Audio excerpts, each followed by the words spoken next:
बोलो छठी मैया की जय हो।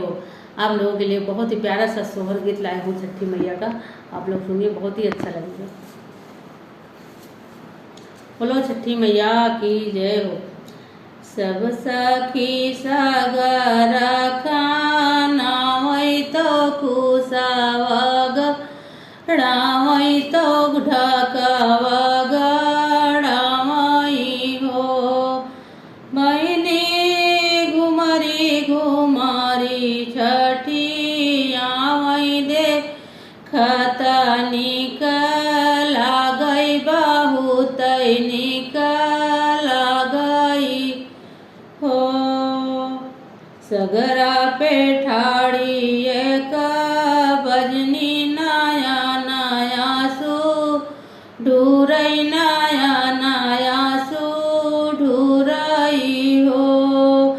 मैया कावन कर मावा से चूक्यों ललना नहीं पायो ललना नहीं पायाऊ हो।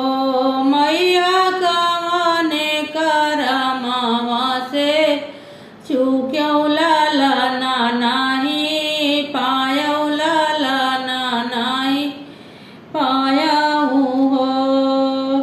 भूखल जोगिया भागायु तो कुकुरा का मार्यो तो कुकुरा भागायु हो। रानी चुगत चिराइया उड़ायो ललना नहीं पायो ललना नहीं पायु हो।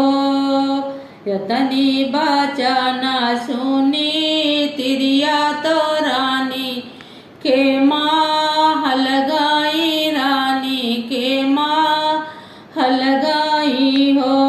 रानी जाई कनी करई भांडरवा तो जोगिया लावई तो जोगिया खवाई हो।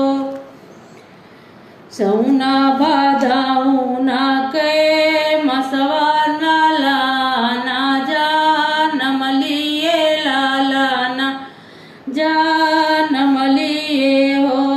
सखिया खुशिया सा बाई मिली माना वही तो गोतिनी गावे सोहर तो गोतिनी गावे सोहर हो। लाई के कुसा से ढकवा गड़ा वही तो छठिया पूजा वही तो छठिया पूजा